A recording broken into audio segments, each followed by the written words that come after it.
केजरीवाल का बहुत बड़ा दर्द, चुनाव में जमानत बच नहीं रही, अदालतों में जमानत मिल नहीं रही। अरविंद केजरीवाल ने कहा था कि दिल्ली, पंजाब में अगर हमने अच्छा काम किया तो वोट देना, लेकिन विज्ञापनों और झूठे वादों के अलावा कुछ किया होता तो वोट मिलते। आपने राजस्थान में 88 सीटों पर जमानत जब्त करवा ली और सीकर में केजरीवाल के रोड शो के बावजूद 2.25 लाख में से केवल 555 वोट मिले। इन चुनाव परिणामों के बीच एक नए खिलाड़ी भारतीय आदिवासी पार्टी बीएपी ने मध्य प्रदेश और राजस्थान में भाजपा और कांग्रेस दोनों के प्रभुत्व को चुनौती देते हुए ध्यान आकर्षित किया है। आम आदमी पार्टी मध्य प्रदेश, छत्तीसगढ़ और राजस्थान में 200 से अधिक उम्मीदवार उतारने के बावजूद कोई महत्वपूर्ण प्रभाव डालने में विफल रही। इसके कई उम्मीदवारों को गिरफ्तारी का सामना करना पड़ा और पार्टी को अपना खाता खोलने के लिए संघर्ष करना पड़ा। इसके विपरीत हाल ही में गठित भारतीय आदिवासी पार्टी बीएपी मध्य प्रदेश और राजस्थान में सीटें जीतकर अपनी छाप छोड़ने में कामयाब रही। मध्य प्रदेश में 1 और राजस्थान में 3 सीटें हासिल की है।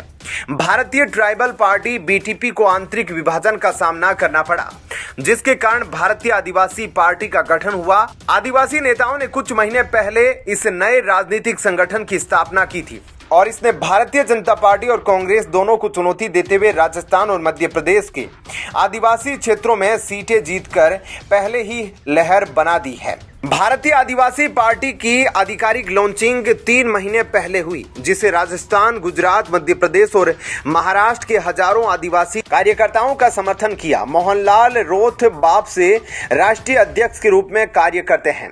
पार्टी ने राजस्थान और मध्य प्रदेश में आरक्षित और आदिवासी बहुल सीटों पर चुनाव लड़ा और लगभग 25 सीटों पर अपने उम्मीदवार उतारे। इस बीच हिंदी पट्टी के बजाय राजस्थान, छत्तीसगढ़ और मध्य प्रदेश में अपना प्रभाव बढ़ाने के प्रयास में अरविंद केजरीवाल के नेतृत्व वाली आम आदमी पार्टी ने 200 से अधिक उम्मीदवार मैदान में उतारा है, लेकिन निराशाजनक नतीजों का सामना करना पड़ा। दिल्ली, पंजाब मॉडल के समान मुफ्त बिजली, पानी और शिक्षा के वादों के बावजूद आप इन राज्यों में पर्याप्त समर्थन हासिल करने में विफल रही।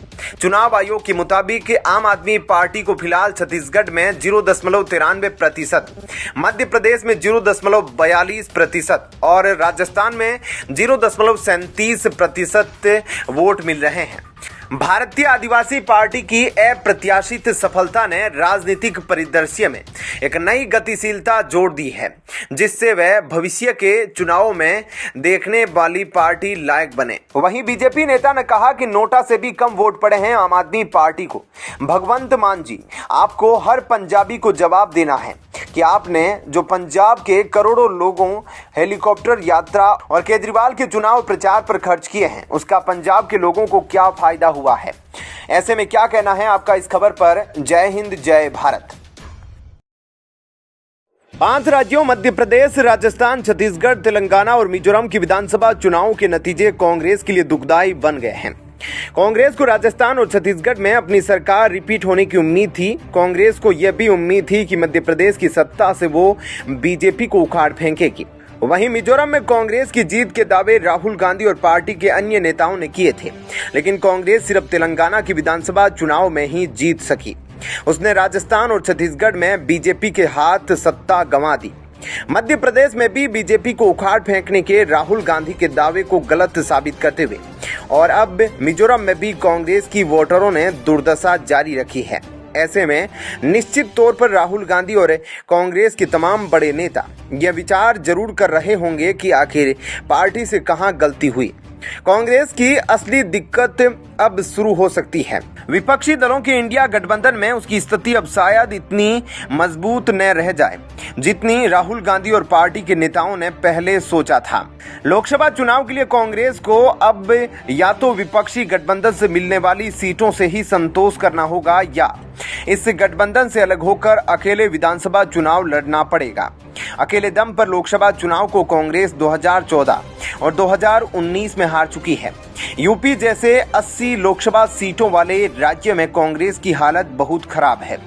पिछली बार यूपी से कांग्रेस के प्रत्याशी के तौर पर सिर्फ सोनिया गांधी ही जीत सकी थी। अमेठी को कांग्रेस का गढ़ माना जाता था, लेकिन 2019 में राहुल गांधी अमेठी सीट को भाजपा की स्मृति ईरानी ने हरा दिया। विधानसभा चुनाव में घनघोर पराजय के बाद अब कांग्रेस के खेमे में हलचल है। 6 दिसंबर को कांग्रेस अध्यक्ष मल्लिकार्जुन खड़गे ने विपक्षी गठबंधन की बैठक बुलाई है। इस बैठक से पहले ही उद्धव ठाकरे की Shiv Sena, national conference, Sharad Pawar, TMC और जेडीयू ने कांग्रेस को झटके देने वाले बयान दिए हैं। टीएमसी के नेता कुणाल घोष ने यहां तक कह दिया कि अब एकजुट विपक्ष का चेहरा ममता बनर्जी को बनाया जाना चाहिए। इससे साफ है कि 6 दिसंबर को बैठक में काफी गहमा गहमी रह सकती है और कांग्रेस के साथ ही राहुल गांधी का भविष्य भी इसमें तय हो सकता है। आगामी लोकसभा चुनाव से पहले देश के 3 बड़े हिंदी सूबों में मिली जीत के बाद बीजेपी का उत्साह अपने चरम पर पहुंच चुका है। सियासी गलियारों में तीनों राज्यों में मिली जीत को लोकसभा चुनाव से पहले सेमीफाइनल के रूप में रेखांकित किया जा रहा है, जिस पर खुद प्रधानमंत्री नरेंद्र मोदी ने एक्स पर अपनी पहली प्रतिक्रिया में जनता का शुक्रिया अदा किया। इसके अलावा उन्होंने तेलंगाना में बीजेपी की हार पर भी जनता का जनादेश बताकर इसे शहर से स्वीकार करने की बात कही। वहीं 3 बड़े हिंदी सूबों में मिली जीत से गदगद प्रधानमंत्री दीनदयाल मार्ग स्थित कार्यालय पहुंचकर पार्टी कार्यकर्ताओं को संबोधित किया। ऐसे में क्या कहना है आपका इस पर? जय हिंद, जय भारत। आपने उतारे 215 उम्मीदवार, मिली 0 सीट, 1% वोट भी नहीं मिला। मध्य प्रदेश, राजस्थान और छत्तीसगढ़ की जनता ने अरमानों पर फेरा झाड़ू। जनता ने केजरीवाल को अपना फैसला सुना दिया है।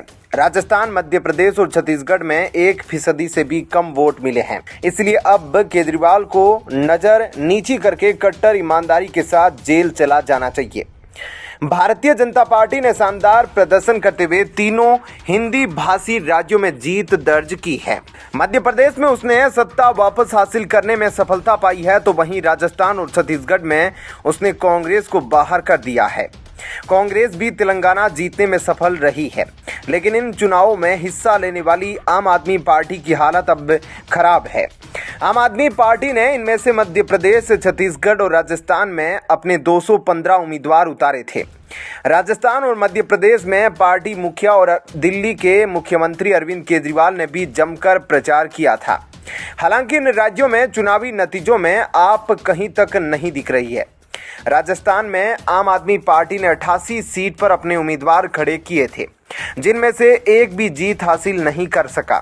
राजस्थान में पार्टी का वोट प्रतिशत भी 0.3% रहा है। इसके अधिकांश उम्मीदवारों को जमानत जब्त करवानी पड़ी है। कई जगह आपके उम्मीदवार से अधिक वोट नोटा के विकल्प को मिले हैं। कमोबेश ऐसी ही हालत आपकी मध्य प्रदेश में भी रही। यहां आपने 70 उम्मीदवार उतारे थे। मध्य प्रदेश में सिंगरौली और दमोह सीट पर इसके उम्मीदवारों की बड़ी चर्चा हुई थी। सिंगरौली में आपकी प्रदेश अध्यक्ष और वर्तमान मेयर रानी अग्रवाल, जबकि दमोह से चर्चित टीवी एक्ट्रेस चाहत पांडे को टिकट मिला था। चाहत पांडे के कई वीडियो भी वायरल हुए थे। चाहत पांडे दमोह में मात्र 11 राउंड की गिनती के बाद 1418 वोट पा सकी है और चौथे स्थान पर रही। चाहत पांडे की सीट पर भाजपा के उम्मीदवार जयंत मलैया 60,000 वोट पा चुके हैं। रानी अग्रवाल भी अपनी सीट सिंगरौली के मुकाबले में चौथे स्थान पर रही है। उन्हें कुल 8,008 वोट मिले हैं। इस सीट पर भी भाजपा उम्मीदवार रामनिवास साहा आगे रहे। आपको मध्य प्रदेश के भीतर 0.4% वोट मिला है। यहां भी इसके अधिकांश उम्मीदवारों की जमानत जब्त हो गई। इन दोनों राज्यों के अलावा 90 विधानसभा वाले छत्तीसगढ़ में भी आपने 57 सीटों पर उम्मीदवार उतारे थे। इसके कोई उम्मीदवार जीतने में कामयाब नहीं हो सके हैं। यहां इसके कई उम्मीदवारों की जमानत जब्त हो गई। छत्तीसगढ़ में आपको लगभग 0.9% वोट मिले। आम आदमी पार्टी की तीनों राज्यों में इस करारी हार पर शिरोमणि अकाली दल के मुखिया सुखबीर सिंह बादल ने पंजाब सरकार पर हमला बोला है। उन्होंने कहा कि भगवंत मान ने आपको 500 रुपए करोड़ की मदद दी थी और वे इन चुनावों में एक सीट भी जीत नहीं सके। आप या फिर केजरीवाल की तरफ से इन चुनाव नतीजों और उनकी पार्टी के प्रदर्शन पर अभी कोई ट्वीट या आधिकारिक बयान नहीं आया है। ऐसे में क्या कहना है आपका इस पर? जय हिंद, जय भारत। शराब घोटाले मामले में गिरफ्तार संजय सिंह को सोमवार को दिल्ली की राव एवेन्यू कोर्ट में पेश किया गया। यहाँ ईडी द्वारा संजय सिंह के खिलाफ चार्जशीट पर कोर्ट ने संज्ञान लेना था। आपको बता दें कि ईडी ने 4 अक्टूबर को संजय सिंह को गिरफ्तार किया था। कोर्ट ने मामले की सुनवाई के दौरान ईडी ने कोर्ट में अर्जी दाखिल कर मांग की है कि संजय सिंह के खिलाफ दाखिल चार्जशीट को सीलबंद लिफाफे में रखा जाए ताकि गवाहों की पहचान न हो सके। जांच एजेंसी ने अर्जी दाखिल कर मांग की है कि चार्जशीट की कॉपी को सील कवर में रखा जाए। राउज एवेन्यू कोर्ट ने ईडी की अर्जी पर फैसला सुरक्षित रख लिया है। कोर्ट ने इस मामले में 6 दिसंबर को फैसला सुनाएगा। कोर्ट ने कहा कि तब तक चार्जशीट की कॉपी को सील बंद रखा जाए।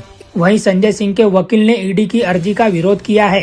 संजय सिंह के वकील ने चार्जशीट की कॉपी मिलना उनका कानूनी अधिकार है और इसको खत्म नहीं किया जा सकता है। संजय सिंह ने कहा कि हम कोर्ट की न्यायिक हिरासत में जो भी चार्जशीट दाखिल करनी है वह अदालत में करनी है, लेकिन 3 तारीख को चार्जशीट अखबारों में छप चुकी है। कोई भी आधिकारिक बयान नहीं दिया गया है।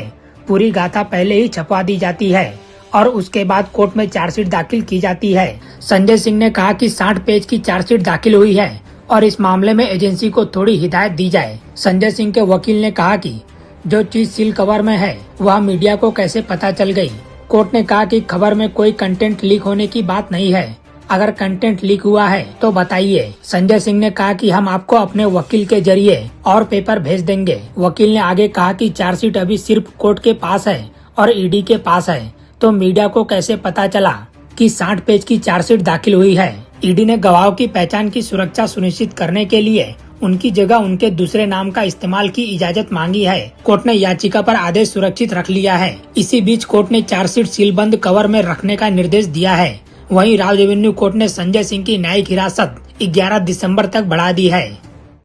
जनता का देने साथ आ रहे हैं कमलनाथ। मध्य प्रदेश कांग्रेस के मीडिया विभाग के उपाध्यक्ष और प्रवक्ता अब्बास हफीज ने यह पोस्टर भोपाल में लगाए थे। अब्बास हफीज समेत कांग्रेस के तमाम नेताओं ने 17 नवंबर को हुई वोटिंग के बाद से ही दावे पर दावे करने शुरू कर दिए थे कि मध्य प्रदेश की सत्ता से शिवराज सिंह चौहान का जाना तय है। शायद कमलनाथ और अब्बास हफीज समेत मध्य प्रदेश कांग्रेस के नेताओं को अति आत्मविश्वास था कि पार्टी एक बार फिर मध्य प्रदेश में सरकार बना लेगी, लेकिन यही आत्मविश्वास अब चिंता में बदलता दिख रहा है। बीजेपी की तरफ से प्रधानमंत्री नरेंद्र मोदी और सीएम शिवराज सिंह चौहान के अलावा अन्य नेताओं का जिस तरह जमकर प्रचार कराया गया और डबल इंजन की सरकार से होने वाले फायदे गिनाए गए, उसने कांग्रेस के प्रदेश अध्यक्ष कमलनाथ को एक बार फिर जोर का झटका दिया है। इससे पहले ही कमलनाथ और मध्य प्रदेश की पूरी कांग्रेस के साथ पार्टी के आला कमान को 2020 में तब झटका लगा था जब 22 विधायकों ने हाथ का साथ छोड़ कमल का निशान थाम लिया था। ज्योतिरादित्य सिंधिया के बीजेपी में जाने के बाद उनके समर्थक विधायक भी कांग्रेस छोड़कर चले गए थे। कमलनाथ को दिग्गज नेता माना जाता है। वो केंद्र की कांग्रेस सरकारों में मंत्री भी रहे हैं, लेकिन मध्य प्रदेश में कमलनाथ लगातार फेलियर नेता के तौर पर सामने आए हैं। मध्य प्रदेश में कांग्रेस की हार इसलिए भी आलाकमान के लिए चिंता का सबब बने क्योंकि यहां राहुल और प्रियंका गांधी ने बीजेपी को राज्य की सत्ता से हटाने के लिए पूरा दम झोंका था। मध्य प्रदेश के नतीजे सिर्फ कमलनाथ के लिए ही नहीं, राहुल गांधी और प्रियंका गांधी के लिए भी बड़ी निराशा लेकर आए हैं। कांग्रेस ने भले ही मल्लिकार्जुन खड़गे को राष्ट्रीय अध्यक्ष बनाकर दिखाया कि पार्टी पर गांधी परिवार का कब्जा नहीं है, लेकिन राहुल गांधी ही पार्टी के सबसे बड़े सर्वमान्य नेता है। कांग्रेस के नेता इन्हीं के इर्द गिर्द रहते हैं। सबसे बड़ा स्टार प्रचारक राहुल गांधी को ही माना जाता है। वहीं दादी इंदिरा गांधी जैसी शक्ल और नाक होने की बात कहकर प्रियंका गांधी को कांग्रेस के तमाम टॉप के नेता आगे ले जाने की हरदम कोशिश में रहते हैं, लेकिन मध्य प्रदेश ने राहुल गांधी और प्रियंका गांधी की बातों पर ध्यान नहीं दिया। राज्य की जनता के मन में मोदी और मोदी के मन में मध्य प्रदेश के बसने का बीजेपी का नैरेटिव राहुल गांधी, प्रियंका गांधी और कमलनाथ पर भारी पड़ गया। वहीं केंद्रीय मंत्री ज्योतिरादित्य सिंधिया ने कहा, मैं मध्य प्रदेश की एक एक जनता जनार्दन सभी को नमन करता हूं। उन्होंने पूर्ण विश्वास भारतीय जनता पार्टी पर जताया। भाजपा की डबल इंजन की सरकार, पीएम मोदी का नेतृत्व, गृह मंत्री अमित शाह, भाजपा अध्यक्ष जेपी नड्डा का मार्गदर्शन और मध्य प्रदेश में भाजपा का एक एक कार्यकर्ता शिवराज सिंह का नेतृत्व, जनहितैषी नीतियां उन्होंने क्रियान्वयन की है। उसी का फल है कि आज मध्य प्रदेश का एक एक जन जनार्दन असीम बहुमत के साथ मैंने भी जो सोचा उससे कई गुना ज्यादा आज भाजपा के पक्ष में आया है। उन्होंने दिग्विजय सिंह पर निशाना साधते हुए कहा कि हर बददुआ का स्वागत करता हूं। मैं दिल से राजा जी को अपनी शुभकामनाएं देना चाहता हूं। मैं अपने दिल में गलत भावना किसी के लिए नहीं रखता। सिंधिया ने कहा, जहां तक कांग्रेस की बात है, वो लड्डू खरीदने की बात कर रहे थे, पोस्टर बधाई के लग गए थे। हम लोग बड़े चुपचाप से अपना काम कर रहे थे। हमारा पूरा विश्वास था कि जनता का आशीर्वाद भाजपा के साथ है। क्या कहना है ऐसे में आपका इस खबर पर? जय हिंद, जय भारत। करारी हार के बाद पतली गली से बचकर भाग रहे थे राहुल गांधी। कांग्रेस ने कहीं का नहीं छोड़ा। मध्य प्रदेश, राजस्थान और छत्तीसगढ़ रुझानों में साफ हो गया है कि इन तीनों ही राज्य में जनता ने भाजपा पर भरोसा जताया है, कांग्रेस को सिरे से नकार दिया है। एमपी की बात की जाए तो मध्य प्रदेश में भाजपा को प्रचंड बहुमत मिल रहा है। वहीं राजस्थान में भी भाजपा को 100 से अधिक सीटें मिलती दिख रही है। इसके अलावा छत्तीसगढ़ में भी जनता ने कांग्रेस को सत्ता से बेदखल कर दिया है, भाजपा को स्पष्ट बहुमत दिया है। तीनों ही राज्यों में कांग्रेस को शिकस्त मिलते दिखाई दी। कांग्रेस सांसद राहुल गांधी चुनावी राज्यों में लगातार पतली गली में रैलियां करते हुए भाजपा और प्रधानमंत्री नरेंद्र मोदी पर हमला बोलते रहे। इसके अलावा राहुल गांधी और उनकी पार्टी के नेता चुनावी राज्यों में भारत जोड़ो यात्रा और मोहब्बत दुकान खोलने की बात कर रहे थे, लेकिन 3 राज्यों की जनता ने राहुल गांधी की भारत जोड़ो यात्रा को ठेंगा दिखा दिया, साथ ही मोहब्बत की दुकान का शटर भी गिरा दिया। रुझानों में सिर्फ तेलंगाना में कांग्रेस को बहुमत मिला है। ज्ञात हो कि कांग्रेस ने ही हिमाचल प्रदेश, कर्नाटक में पार्टी का श्रेय राहुल गांधी की भारत जोड़ो यात्रा को दिया था। कांग्रेस नेता आचार्य प्रमोद कृष्णम ने राहुल गांधी को कहीं का नहीं छोड़ा। उन्होंने नतीजों के लिए हिंदू धर्म को लेकर की गई टिप्पणियों को जिम्मेदार ठहराया। रविवार को आचार्य प्रमोद ने ट्विटर पर लिखा, सनातन का श्राप ले डूबा। राहुल गांधी ने 7 दिसंबर 2022 को भारत जोड़ो यात्रा शुरू की थी, जो कि कन्याकुमारी से शुरू होकर 30 जनवरी 2023 को कश्मीर में जाकर खत्म हुई थी। 12 राज्यों से होकर यह पद यात्रा निकली थी। माना जा रहा था कि राहुल गांधी की इस पद यात्रा से कांग्रेस को विधानसभा चुनाव के साथ साथ 2024 इलेक्शन में फायदा पहुंचेगा, लेकिन चुनावी राज्यों के आए नतीजों ने उनकी भारत जोड़ो यात्रा को पूरी तरह से फ्लॉप साबित कर दिया। राहुल गांधी भाजपा और आरएसएस पर नफरत फैलाने का आरोप लगाते रहते हैं, वहीं उनकी मोहब्बत की दुकान राज्य की जनता ने बंद करके रख दी। एमपी, छत्तीसगढ़ और राजस्थान में कांग्रेस को करारी शिकस्त मिली है। नतीजों से पहले कांग्रेस अपनी जीत का दावा कर रही थी, लेकिन नतीजों में कांग्रेस को जोरदार झटका लगा है। कहीं न कहीं प्रधानमंत्री मोदी को पनौती बताना भी उनको भारी पड़ते हुए दिख रहा है। चुनाव आयोग के रुझानों के अनुसार मध्य प्रदेश में भाजपा प्रचंड बहुमत के साथ सरकार बनाते दिख रही है। भाजपा 161, कांग्रेस 67 और अन्य को 2 सीटें मिल रही है। इसके अलावा राजस्थान में अशोक गहलोत का जादू काम नहीं आया। राज्य में भाजपा को 113, कांग्रेस को 71 और अन्य को 12 से 16 सीटें मिली है। छत्तीसगढ़ में भी बड़ा उलटफेर देखने को मिला। राज्य में सत्ता परिवर्तन देखने को मिला। भाजपा के खाते में 54 और कांग्रेस को 33 सीटें मिली है। ऐसे में क्या कहना है आपका इस पर?